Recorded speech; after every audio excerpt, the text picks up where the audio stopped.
to hear that great joke that I made. Your loss. Funny. Welcome back, everyone, to the State Farm Analyst Desk and the quarterfinal draw waiting room. I'm just kidding. I'm just kidding. DRX versus Unicorns of Love is up first, and the LCK second seed, they have already made quarterfinals as half-top esports. Now, what is important, though, is that this is still important for first place. We know how important that first seed is, and I'm going to say important one more time, and then that's 4. But if TES and DRX keep winning their games, that means that that bout at the end of the day will be important for first place, and that is, of course, what we are playing for. And seeing how we have the quarterfinals teams already out of this group, we just wanted to change gears a little bit and look at the respective teams and what they can build on going further into the tournament.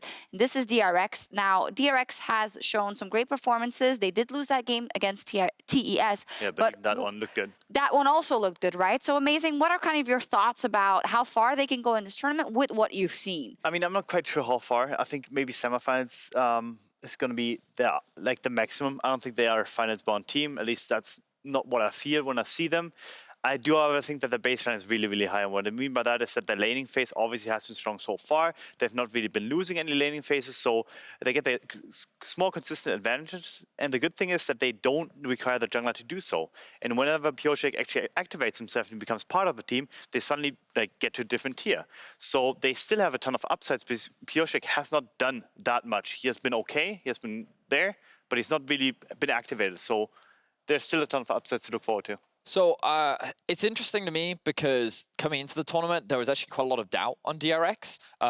There were many fans talking about how they considered them the 3rd LCK seed rather than the 2nd because of how close their best of 5 versus Gen G was. And I think that one of the things that was kind of overlooked was, as Maurice is saying, the baseline of this roster is just so incredibly high. Like, we already talked a lot about Chovy and Deft at the beginning of the day, but even on some of the members that you could potentially criticize or look to take advantage of in terms of the matchup, I think is still performing at a very high level. And I think we're getting to see this so far in their group stages. So on top of the fact that they have a great baseline, their macro understanding seems at an extremely high level, as you would often expect from any LCK teams. I feel like the DRX have a lot of components to be able to look like a strong contender in quarterfinals. Talking about Pyosik in particular, it's very interesting. He is, of course, a rookie on the world stage, and I was watching an interview with him, with Ashley Kang, where he was talking about the fact that he was being considered maybe a liability because of the kind of change to the carry jungler style, and he had his greatest successes playing the Sejuanis of this world because he also takes a shot calling role within the team.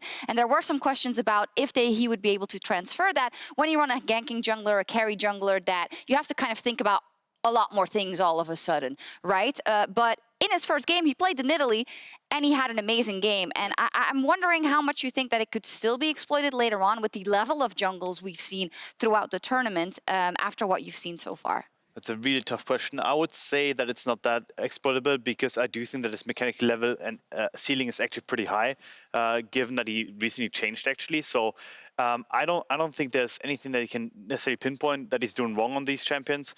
So I would actually ignore him when it comes down to DRX. I would actually just have him be existing, let him get his champions.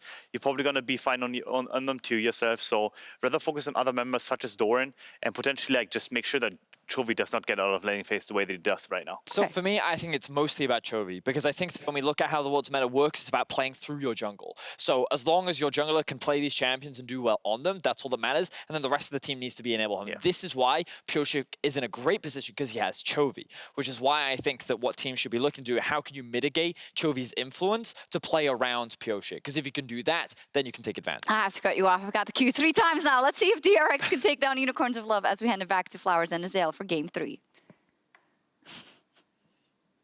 Analysts just too smart, got too much stuff to say, but now we got a game to jump into as the Unicorns of Love are going to have to rebound from what was an absolute slam dunk of a game from Top Esports. If you're watching this VOD independently, spoiler alert, I apologize, but yeah, that last one was definitely a showing from Top, and now the Unicorns have to try to come back here. Remember, this team is currently still winless in the group, and they would love to be able to pick up a dub here before they end up exiting the world stage. Getting an upset against DRX would be huge for them, potentially could have implications on the rest of the group as well. So we'll see if they are going to be able to do it. Of course, they've got to shake off that previous game. Top was not a team that they would have been expecting to beat. I'm sure they would have loved to take them down, but was a very, very tall task, and they were decimated in that one. So you've just got to try to look forward, look towards this game, focus on what you can do here and now, and we will see if they're going to be able to do that. And the analyst that's talking about trying to shut down Chovy as a way to limit the effectiveness of Pyosik. I do think that is true, but we have seen DRX can play through a lot of lanes, and you can have those advantages bleeding into the jungle too.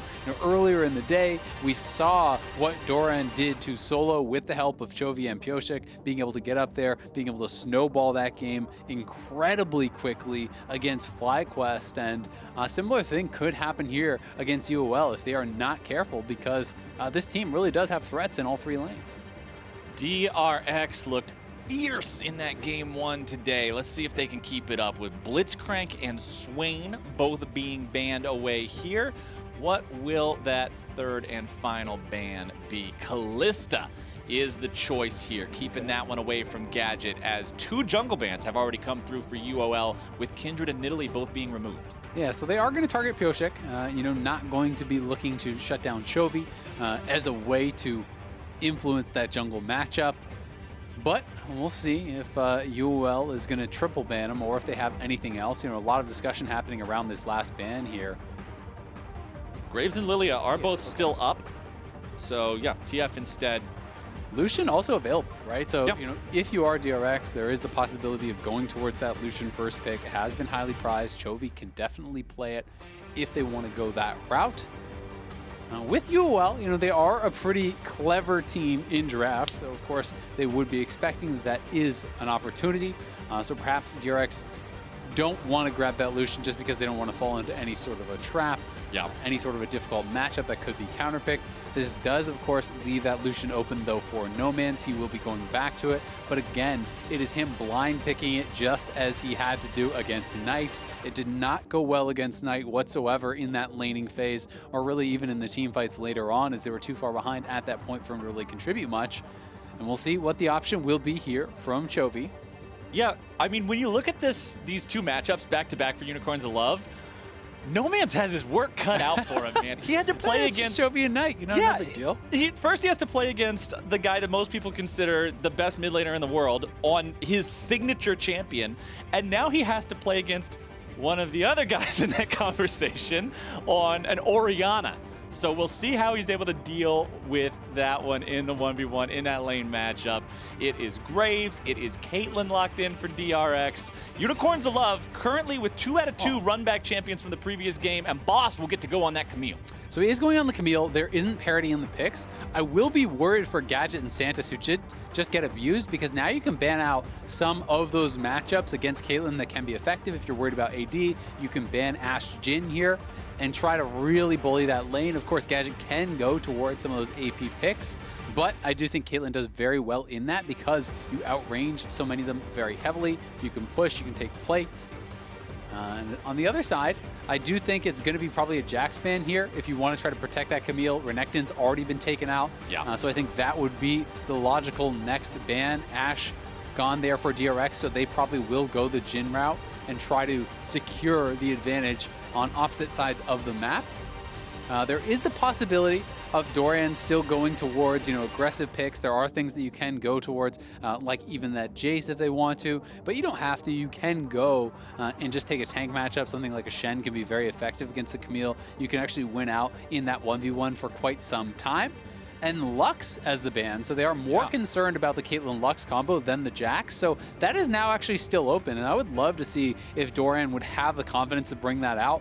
He did not play Jax in the LCK that I can see, but it is an incredible matchup in that 1v1, so easy to play. When Camille hookshots forward, you just pop the Counter-Strike, allow that to run, can't get any follow-up auto attacks during that, and if Camille stays around, you simply stun back, you win the 1v1 in the later stages of the game as well.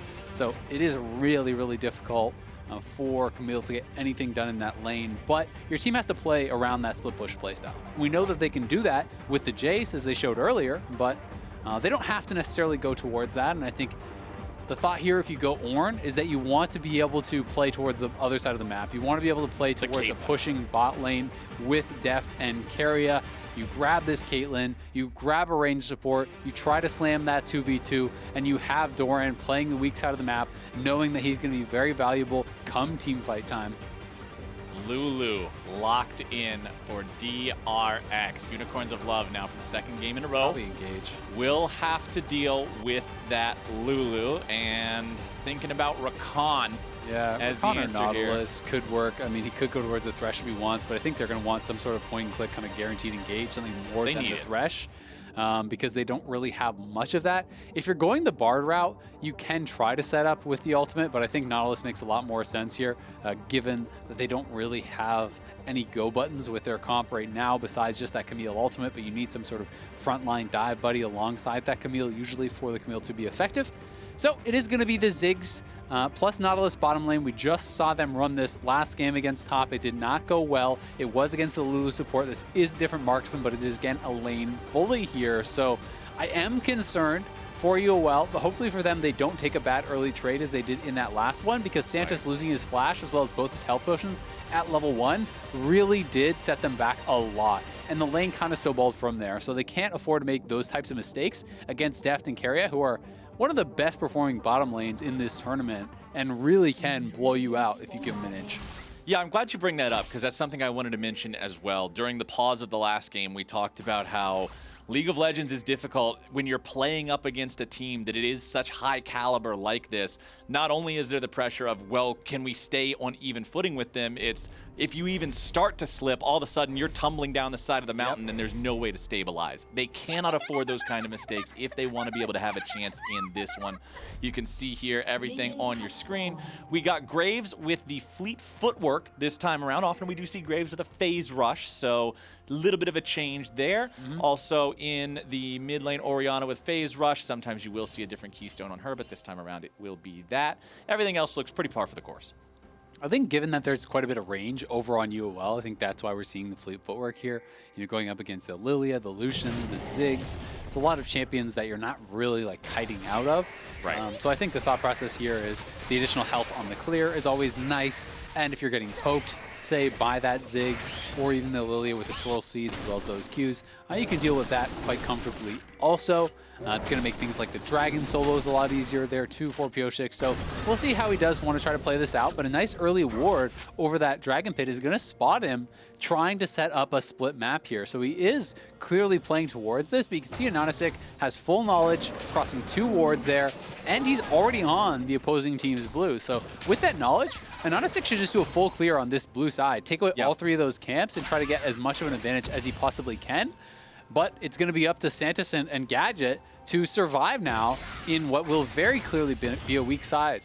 Yeah, I'm kind of surprised to see... I don't really like this. Yeah, I'm kind of surprised to see AHaHaCiK falling back from this. Yeah. Both of his solo lanes have priority, but he chooses instead to go back to his own bottom side jungle, and they want to collapse on Pyosik here as Nomanz has moved forward. They're looking to follow up on this. Pyosik down to 100 HP, and the Unicorns of Love will find that first blood. Nicely done. I mean, they go for the high-risk, high-reward play. It does pay off. So to their credit, you know, it's a less reliable play than just full clearing on that blue side, which is kind of what I expected him to do. But because they actually got there in time, he didn't even finish the Gromp. The Gromp actually leashed, and they killed him.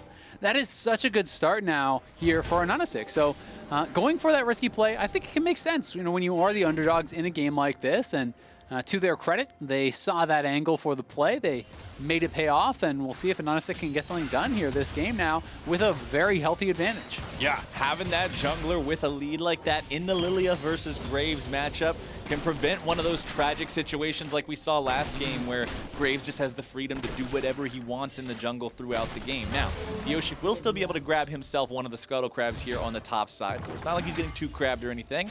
And remember that AHaHaCiK started on his chicken camp and then immediately moved to the enemy blue. So his red is still up. And now Pyosik is not going to miss out on any opportunity to do some counter jungling. He's already in the enemy jungle taking the Krugs. He put the ward down on the red buff. And we'll see if these two get into any more PvP combat here as the Lillia does enter into that top side of the jungle once. They have knowledge now of where that Lillia is, so we'll see if they want to make any sort of a collapse on him, or if he just wants to take the Krugs and then maybe pressure Boss, knowing that Boss is not going to be counter-ganked for, right? You know, and AHaHaCiK now sees that he has been spotted, but he wants to finish this off, and Pyosik just looking for the recall. I feel like they could have put a little bit of pressure on Boss, and then maybe just go back towards your Gromp, which has spawned on that side of the map, then look for a recall, because it feels like a really low-risk play when you know that Lillia is actually already at the red, you're behind the Camille, try to set that Camille back a little bit, but won't beat the call. Ooh, nice engage there from Santos, making sure they get a good trade onto Keria. This is what we wanted to see in the previous game, right? This is what you were talking about. Nautilus threatens to all in. He threatens that big damage potential onto a squishier target like the Lulu.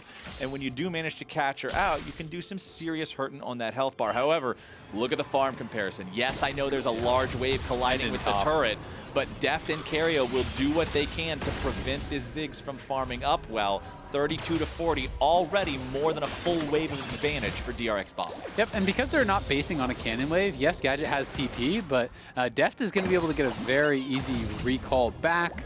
He is not going to be at any sort of a disadvantage not having that teleport. You know, if you don't have TP, it's punishing if you're the one getting pushed in, but when you're the one with the push, it is not risky at all, and that is the flash down from Santos. Only gets the 90 caliber net out of Deft, so not really getting anything, but at the very least, they will be able to secure this dragon here for themselves on that recall. Yep. So that is nice to be able to see AHaHaCiK expanding this advantage from that early kill he grabbed.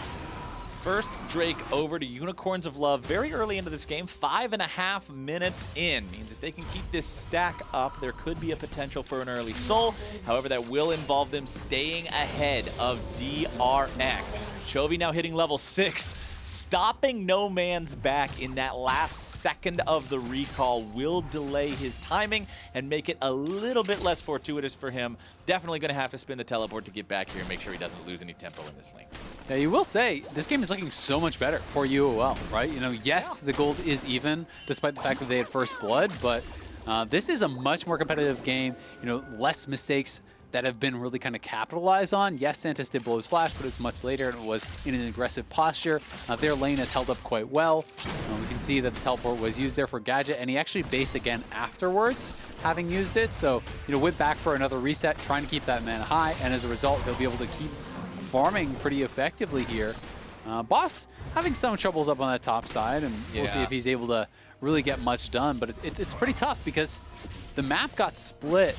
And it was in such a way where, you know, we saw Lillia did not end up staying on that side. So he has been kind of at risk of having that Graves behind him a few times. You know, we saw Graves taking away the Krugs, and Boss has to play with respect to that, which makes it tough to really push and get any sort of advantage. Yeah, but a 2-wave lead early on. It's a lot. Ornn over a Camille, especially like as a split pusher into an Ornn, if you fall too far behind the line that Ornn is setting for you, you're never going to be able to do any damage to him. If he hits that level 13 point and he's got that Enchanted Sunfire Cape plus Enchanted Abyssal Mask, all of a sudden you're trying to use scissors to cut up a 50-pound meatball, and it's not going to do anything. He just sits there, laughs about it. If you try to make a play on him, he'll blow you up. As Nomanz eats the shockwave from Chovy in the mid lane, returns the favor with his own culling, and the ulti trades. Oh my goodness, Nomanz, that turret shot was not welcome. Ooh, nice little satchel there. You can see Gadget is very good at trying to look for those setups. We've seen the hook into the satchel knocking in the Lulu. Now as Deft steps forward, you're knocking him back. So you can try to look for those trades. It's also a guaranteed way to stack up your mana flow ban, which is always nice on Ziggs. Every time the mana flow ban proc is ready, you can just hit them with a satchel, and it's pretty much point and click. There's no real way to avoid that. So makes it a guaranteed way to get that extra flat mana and get towards the full stacks where you can then have that additional mana regen. I like the fact that the Gadget tried to make the nice little cheeky steal attempt on the blue there, but it's not going to do much of anything. Pyosik did have the damage to make sure they secured that. AHaHaCiK, though, in the top side here, grabbing the Rift Herald. That eyeball will be picked up. The Unicorns of Love have secured the objective all the way this time around. And they're moving towards the mid lane. Pyosik is hanging around here. Oh, over the wall they go. Nice play on to the enemy jungler. Pyosik is down. It looks like Chovy's backing up quickly enough, but at the very least you can zone him off. If you can get a turret plate down or two, you can actually drop Herald. I wouldn't mind seeing them, you know, try to play through Nomanz, try to speed up is itemization in this game. He is going towards the tier build again. Right. But he's doing a lot better, it feels like, in the 1v1. He was very far down on Knight, so he also is not going towards the Hex Drinker in this matchup. The Orianna not as threatening for that 100-0 style of play. So skipping the Hex Drinker straight towards the tier and we'll be able to complete that a lot earlier than we saw last game. Exactly, right. The Hex Drinker difference could mean a lot as we move forward here, just about at the 10-minute mark with an even game between the teams in terms of gold. Santos down here does take a lot of damage from Deft's Caitlyn. You can see that Caitlyn continuing to build these CS leads up further and further. You talked about it in the draft.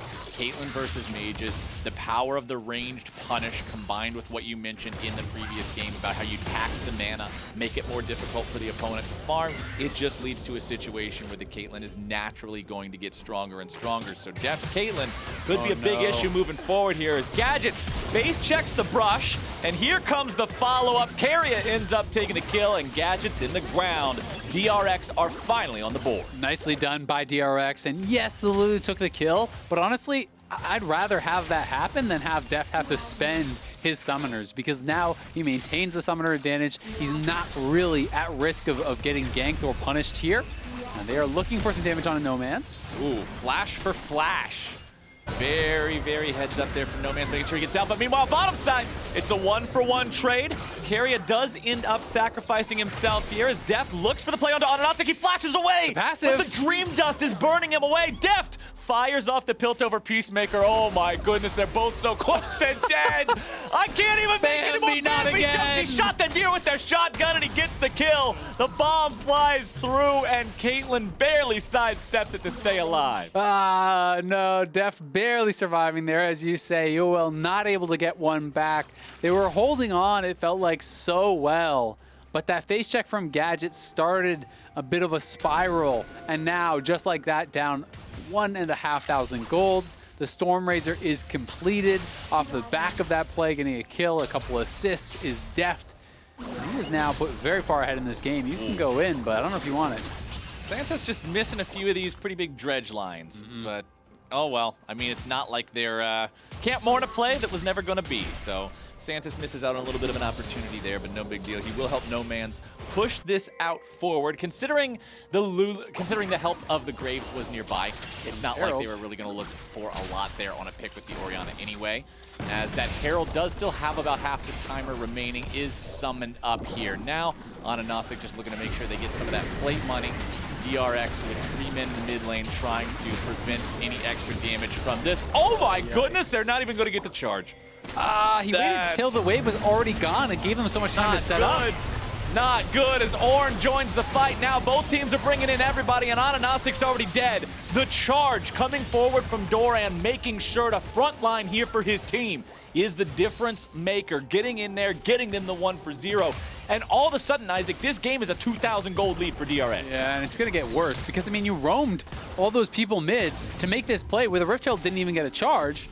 And Deft is just chilling bot lane, farming, taking another play. He's up 30 CS now at this point, and that was just a lot of hesitation from AHaHaCiK. He wasn't sure if he wanted to drop it. He waited until that first plate had already been knocked down. Then all the minions were gone, and there wasn't really any threat of an engage from UOL onto the DRX members, so they just stepped forward and got so much damage down on the Herald, it died before getting that charge. Well done. Well coordinated by DRX, but UOL, I mean, the first game, they end up not being able to pick up the Herald. And then now we reach the point where... Not the best Herald luck.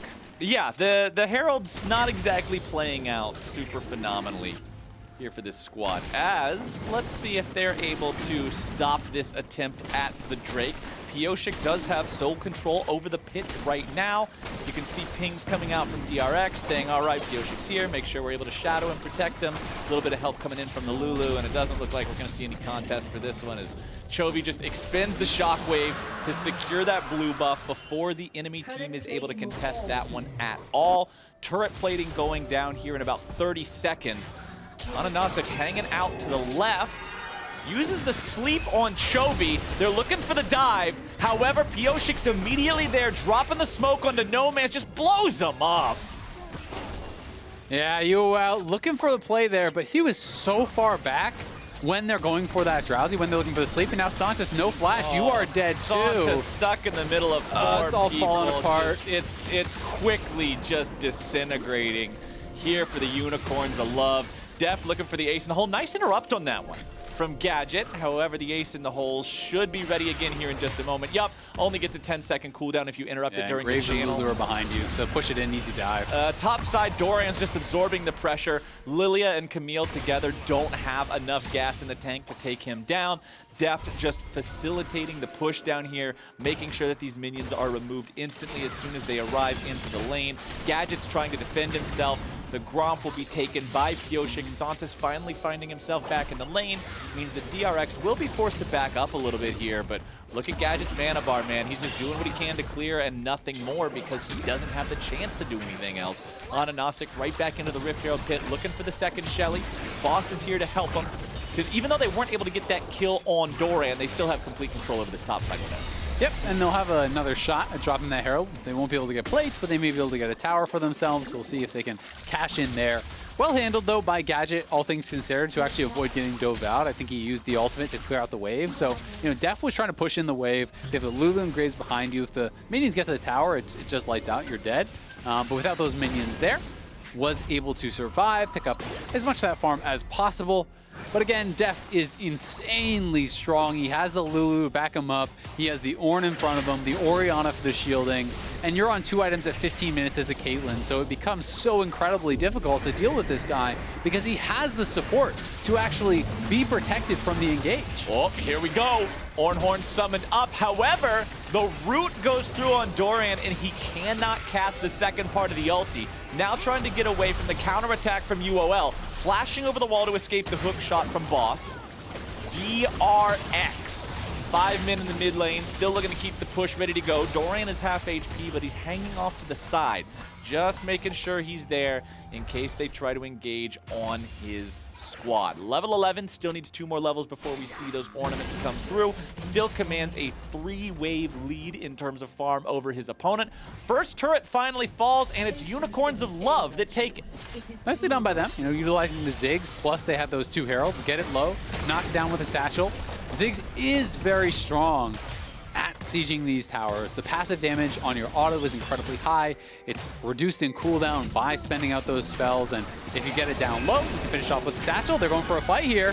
AHaHaCiK nearly killed. However, the Graves now in a bad spot. Pyosik flashing away, and Boss has dived deep looking for the kill. He will not find it. A sliver of health is the difference maker in that one, as Deft finds himself in a 1v2 against Santas and Gadget. He tries to kite away using the traps, sidestepping away from the bombs, avoids the minefield using the blast cone to get out, flashing away from the dredge line, but he gets hit at the very end by the satchel charge, and Gadget will take the shutdown. Nice shutdown there from UOL on that bottom side, so punishing when they knew it was only Deft down here.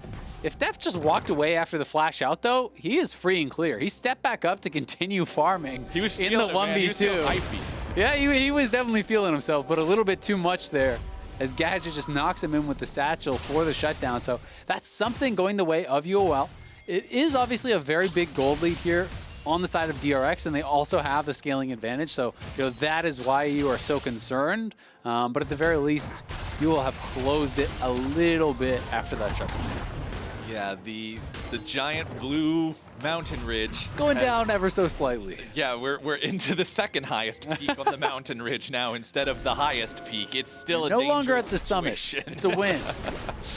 We're slowly working our way down that mountainside here for Unicorns of Love. 25 seconds till the third Drake of the game. It's an Infernal Soul this time around. We have had 3 different souls in 3 different games so far here on day 8 of groups. This Infernal Soul could be big for either side, but considering they're both only at 1 Drake, it's still at least 10 to 15 minutes away for either of them. Unicorns of Love does have control of that bottom side river right now. Doran is up in the top side. Same can be said for Boss. They both have teleports to join a bottom side team fight. Yep, and positives, I would say, for UOL. The Essence Reaver is completed. That is something going for them. Nomanz is further along in his damage itemization than he ever was in that previous game. Yes, the Infernal Soul is still threatening, but at least they don't have to deal with that invulnerable tank like they did last game, having that Ocean Soul on 369. So there are some things working for them. You know, there's always more of a hope to kind of win when you can actually burst them down theoretically, and they do have 2 dragons for themselves. Can look to try to have those combos. We saw it showcased a little bit last game, where you can try to look for Lillia's Sleep, setting up a Ziggs ultimate so you get the wake-up damage plus the guaranteed center bonus damage from that Ziggs ultimate. The problem with this is Keria as well, as we're going to watch Boss die. Oh no. Yes, we are. Keria has Mikhails, so he can do the same thing that we saw happen last game, which is just cleanse off that sleep. So AHaHaCiK has to hit multiple members, right? And that's where it gets really difficult, because it's actually Doran who's going to be standing in front of it and blocking up so much of the potential engage. Defensive ulti from Gadget, clearing out the mid lane wave, trying to stop the turret from falling. And the Demolish doesn't get to proc, so the turret stays alive. AHaHaCiK hanging out to the side, but as soon as that control ward's placed, he has to retreat. Deft is so strong on this Caitlyn. He has that 2-item kneecapper power strike, where the champion just hits you from 800 range away, and all of a sudden you can't walk anymore because of the Storm Razor proc. Just incredible for setting things up as Pyosik finds Santas and half of his health bar immediately even through the shield. The Graves is very scary. Warrior plus the Umbral Glaive already completed, and in the inventory you can see the parts for the Cleaver. And the experience is what's so concerning again, right? You know, last game, AHaHaCiK was level 6 to level 8 against that Graves. Now again here in that kind of rematch of those champions, he is down 3 levels. Pyosik is ridiculously strong, has a monstrous CS advantage, as well as being able to get some gold from those turrets up on the top side. And you saw, you know, Boss, who is kind of their split push hope. When he face check that Graves, you just get burst down. You don't really have much of a chance, even in that 1v1. And talking about the 1v1, level 13 Ornn. 2 items completed. It's no longer fun for the Camille. The Ornn is a level up. It's the scissors versus the giant meatball. It's not going to turn into any kill threat whatsoever. But speaking of kill threat, down here in the bottom, nope. They tried to make the move. They thought they were going to be slick. However, maybe they are. The sleep finds its way through, and Chovy gets blown up. They make a liar out of me. The Unicorns of Love show their horns, and they take the kill. Nice pick there. We saw that Lillia ultimate plus culling combo coming through onto Chovy, and again, a little bit greedy from these carries on DRX. Deft flashing away from the hook, stepping back forward in that bottom lane to farm, gets killed. Same thing happening here from Chovy. Chovy was kind of out, but he turned around for the fight.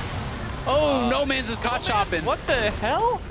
He's okay, browsing. well, he was doing some window shopping, and all of a sudden, here comes through the window a giant Ornn like the Kool-Aid man, the Thunder God, and just slams him down into the ground. I mean, Ornn can build items, so he could have thought that was the shopkeeper, you know?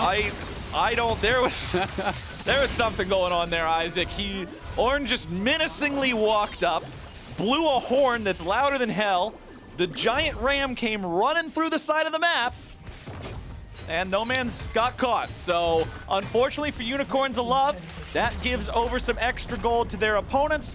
DRX will manage to take the bottom lane tier 1 turret now, still up almost 4,000 gold. That Ornn does get his first kill of the game, so giving him even more now on top of the 40 CS lead.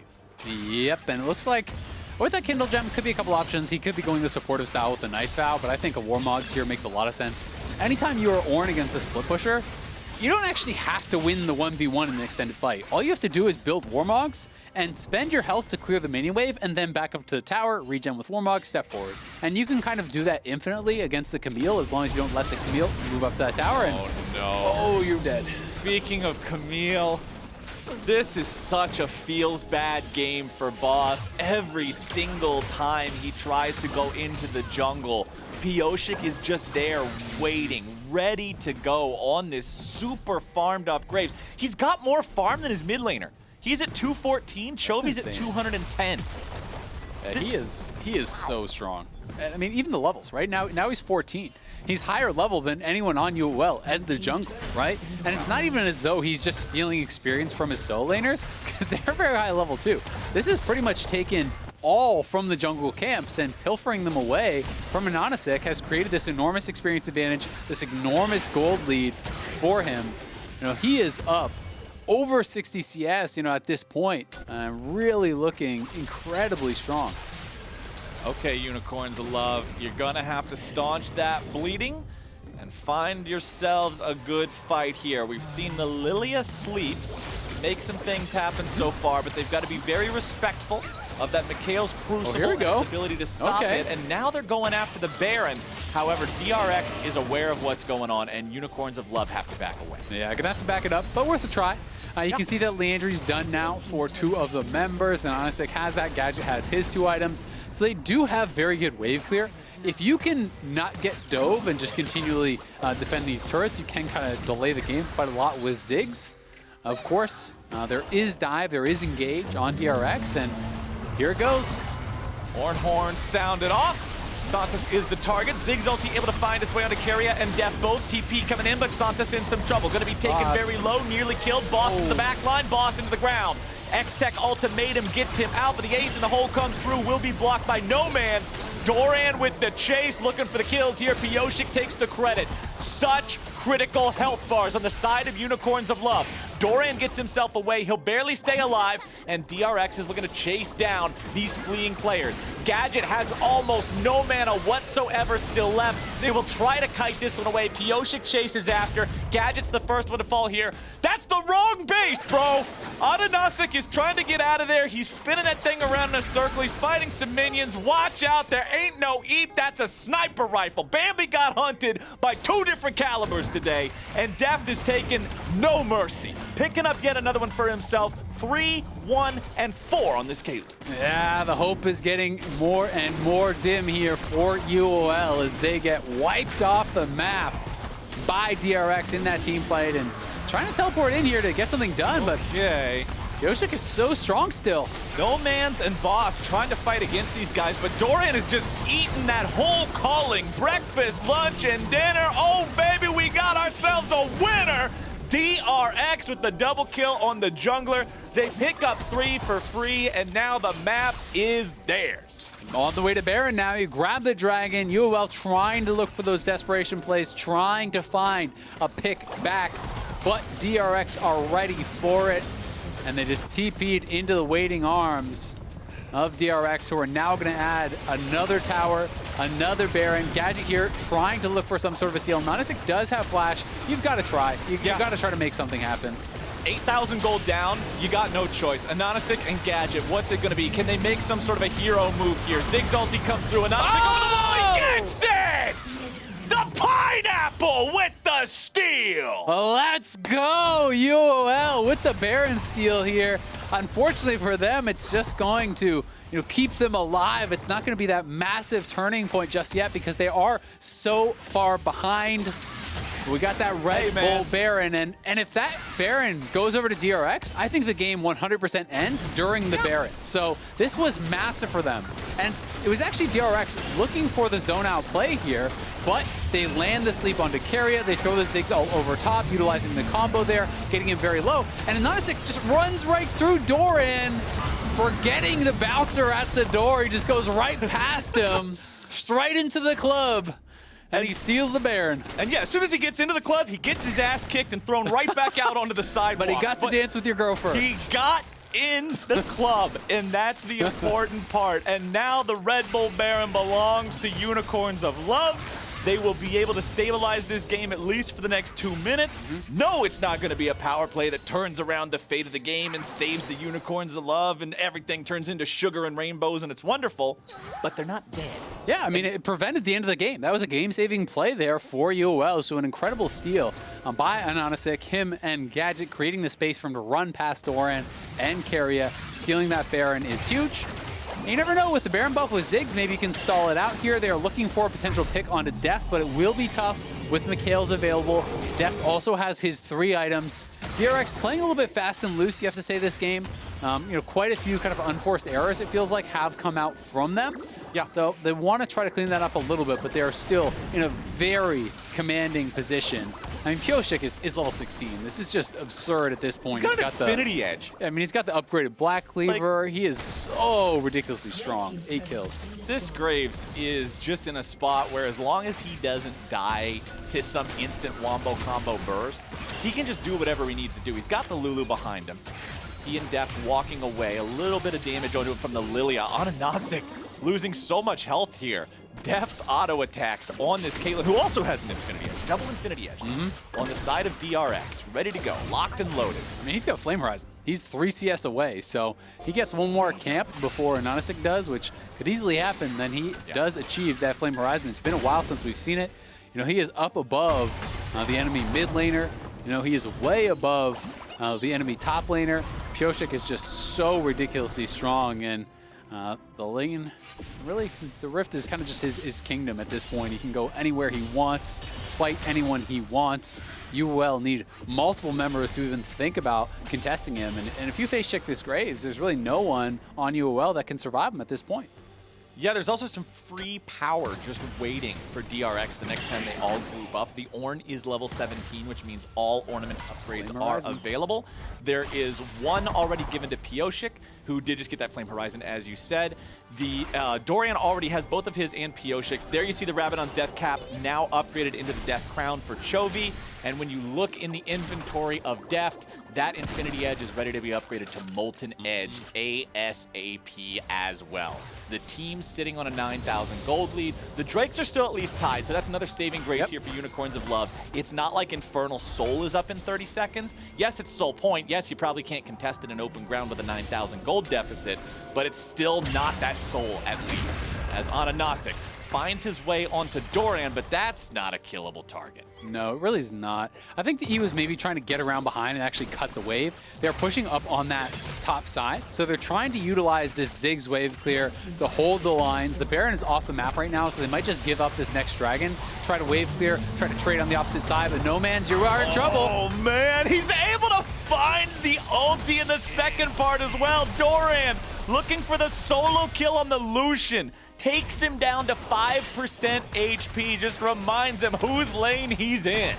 Yeah, and he's got the Warmogs, so you give him a couple seconds, he's gonna be right back to full. And here comes DRX on the other side. They're taking the dragon, they're sieging the base, they're defending on the top side. They are running the map right now, and the first inhibitor gonna be dropping here for UOL. Inhibitor down in bottom lane. Pyosik wasn't even there, so DRX wasn't looking to go all the way for a fight. They only had the 3 players, but they still secured the inhibitor. They got the Drake for themselves, and now it's another minute until Baron spawns. They have complete control over the entirety of Summoner's Rift. You can see Pyosik comfortable to just hang out here by himself. He still has brown boots.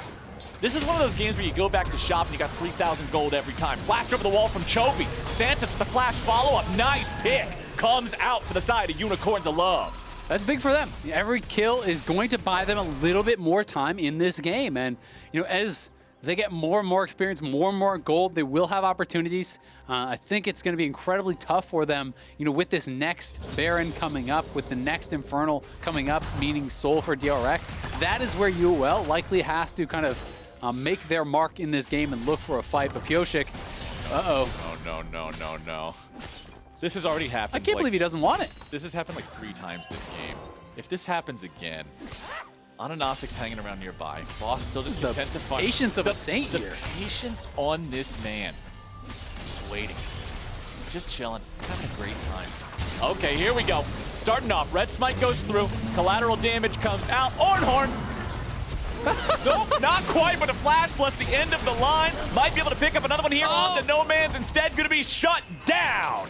Lillia gets the kill onto the Graves, and AHaHaCiK will make that one a 1-for-1. You take those. Any day of the week, any day ending in a Y, you take those if you're able to get rid of that 9-2 Graves. You'll definitely take those, but unfortunately for them, they lose that mid lane turret. Just being chipped away at. Despite the great wave clear here from UOL, Deft can just step forward with the rapid fire, with the shields from Lulu, get little bits of chip damage down constantly on these turrets. And despite the fact that Pyosik went down, it was not without a fight. You saw how quickly he almost killed Nomanz off, who had the backwards culling there. Yeah. Slipping away. Oh, man. Unicorns of Love. They do have the man advantage on the map here for another 15 seconds. Baron is alive, and DRX has no jungler. Gadget and AHaHaCiK both have a lot of fishing power here with these bombs and they're on Baron. Pyosik's dead. And Unicorns of Love, I like this call. You're so far behind in this game, you've got to make big calls. You can't just allow your opponents to get back in the game and bring Graves back. This will be Baron number 2 for the side of Unicorns of Love. They get it, and they get out. This is the closest one-sided game I've ever watched. This is like, they're just hanging on. Santa's trying to get himself out. Nice CC down onto the Ornn to prevent the second half of the ulti coming through. But now the teleport moves forward. Santos is thrown up into the air here yet again. The shield will protect him a little bit longer, but Keria is there for the follow-up slows. Santos into the Gargoyle Stone Plate, Ziggs with the covering fire, and Unicorns of Love save Private Nautilus. They are hanging on here, and DRX, you know, you gotta feel like, okay, well, they've still got control. They're still massively ahead. But the further we get into this game, the more a comeback becomes a real possibility. You know, they have been ridiculously ahead for like 15 minutes at least, if not 20 minutes in this game. Yep. And they have failed to close it out. You know, they have been playing pretty loose. And this is a game that can matter for them, right? You know, this is a game that if top wins all the others, you know, even if you beat them at the end of the day, if you have 2 losses and top only gets the 1, you're still in second place. So this game matters a lot for DRX, and they have got to clean it up, close out this game here against UOL, because too many more mistakes, and you never know what can happen. It's Worlds, baby. Anything can happen as the Caitlyn is at 5.5 items. The Graves is at 6 items. The last item he has to upgrade is the boot. He probably won't even upgrade it. He just sells it and buys another crit item. As DRX looking for AHaHaCiK here in the mid lane. That's the damage you need. Deft with the ace in the hole. Line him up, knock him down. Not quite, but it's Caitlyn against the Zonias. Just put the cupcake underneath the golden statue. Walk away with your free win.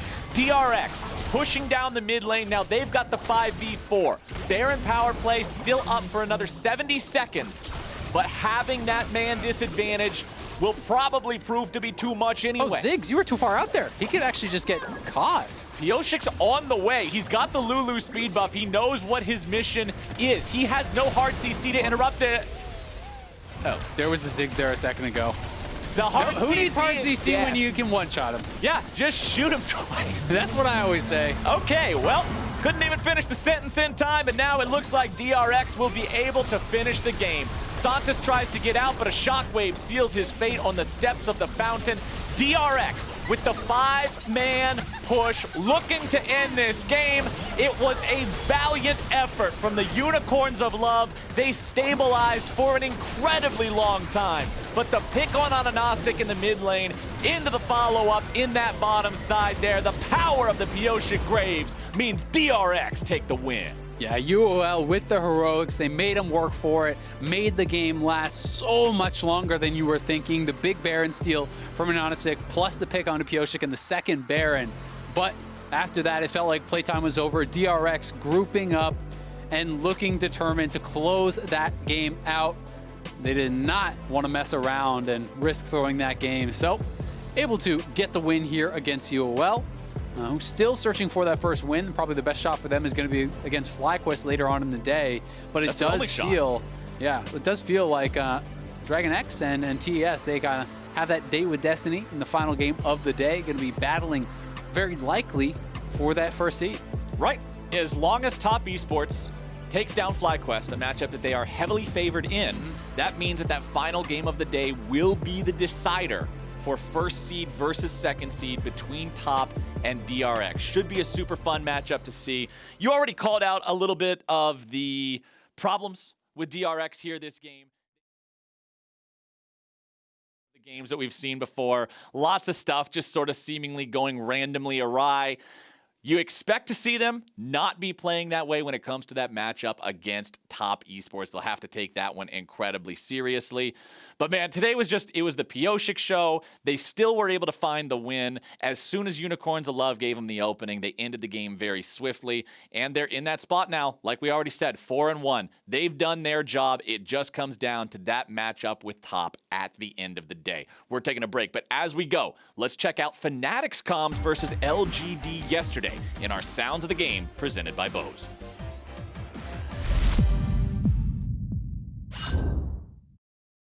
Going. I'm going as well. It's really good, it's really good. No flash, no flash. Nautilus as well, no, he has no flash. He has Q in like 2 seconds. Going on him. Sorry, no sleep yet. He has Q very soon. Okay, she can sleep. Dead? I can go more, but I'm sleeping. I'm not going more, I'm gonna go bot. Good enough. Nice, guys. Look bot, look bot. We should do Drake as well. Yeah, Drake and bot.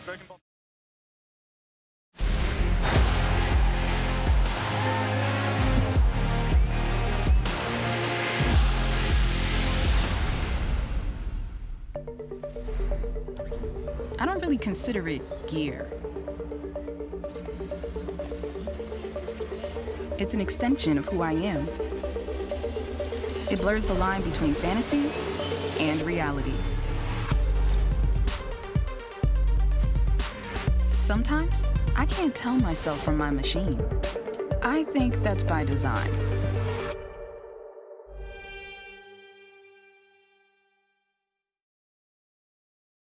Born free as the wind blows, as free as the grass grows, born free to follow your heart.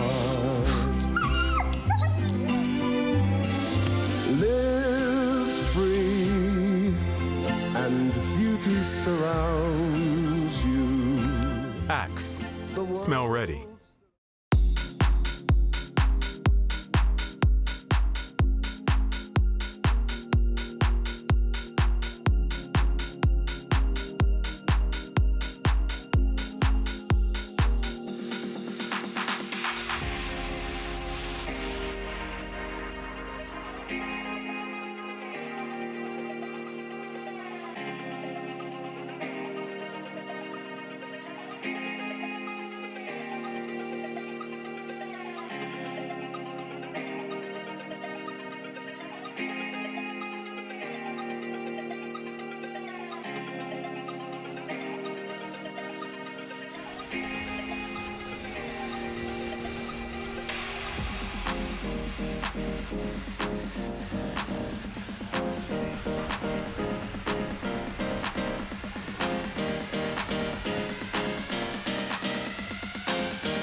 Never know what will happen at Worlds. The stage is set, the curtain is drawn. 没人能够预见会是这种情况。 This is the game people want to see. 新的王者诞生了 Kaboom! They lit the fuse. 你看到了吗 They're gonna win. This is it.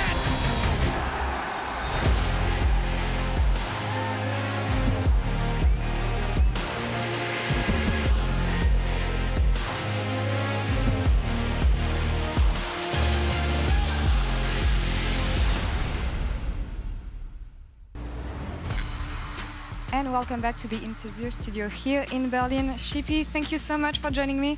It wasn't enough to reach quarters, but you already made history just reaching groups as the first LCL team to do so since we introduced playing. So what do you think about your players' achievements and your achievements as a whole during this group stage?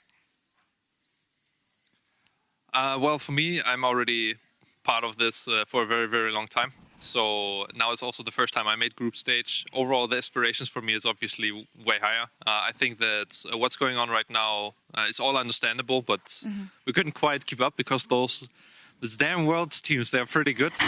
So yeah, we tried our best. I think they did amazing in the short amount of time that we spent. Yeah, I think they've learned a lot, especially coming from a region like LCL, where I think the Gambit is maybe the second strongest team, but probably not that great, and then the other teams. So yeah, I think that overall our guys can be proud from the play-in stage performance. We won against teams like LGD, and yeah, and I think that against the other teams we didn't perform too well, but there's always next year, obviously, and we will come in way stronger. Honestly, throwing some praise here, you got to force some bans against top teams, and I'm talking about non-meta picks at all. So yeah, that's an amazing victory on your side. But I mean, also, you got to see PoE again. I know that you trained him, and you're also the coach who introduced him to the EU stage back then. So what will you remember from this world run, personally, I mean? I think a lot. I take away a lot from that. Obviously, I found Power of Evil, and we talked about it. He was just luck, and I will face him now again soon. And hopefully see we can get some redemption from the loss before. I will, after all of this has happened, I will go out with Hilly and drink a bit. He will drink because, they made it to quarters, and I will drink for different reasons. So I think it will be fun overall. And yeah, I will take a lot away about, I think, just preparation. I think also about Shanghai in general being a really beautiful city. And I hope that we can come back here for next year. And yeah, I think just overall what Riot did so in such a short time was really amazing. So I don't know, I feel very grateful overall to be part of this. And I am very glad we got to see UOL in the group stage for once. But Shippy, is there anything you would like to say to the Love Hurts crew? Because they've been very vocal, but also to the other fans who've been watching you at Worlds. Yeah, I heard that you were cheering for us. I heard Chox was cheering for us. Don't know about the other ones. Thank you a lot. It's really, really nice. Generally about social media, I don't care that much, but we have received so much praise. And there's also the thing about my jacket, which was like, a gift from my grandmother. And I don't know. Generally, I don't care so much about it, but it really meant a lot to me because, yeah, it was just really, I don't know. The fan support has been amazing. Yeah. I heard from some... Yeah, it was a really good luck charm, and I heard so much positive stuff also from the Chinese and Korean community, from the European community. I don't know. I grew up not with this kind of amazing support, and now we get like so many eyes on us and so many great words. I'm just very thankful, and for supporting me, my players, and my family. That's wonderful to hear, and we'll get to see you again one last time against FlyQuest later today. But for now, Shippy, thank you very much for the interview. Congrats on the run, and looking forward to seeing you again next year. Well. And we're going to take a break, and we'll come back in a few minutes for Game 4, TES versus FlyQuest. Stay tuned.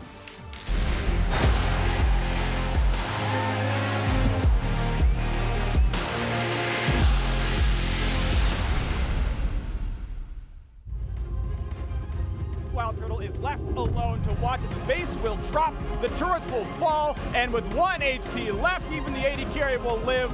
The shots come through, they're not gonna matter. Top Esports start the World Championship group stage with a dominating win over FlyQuest.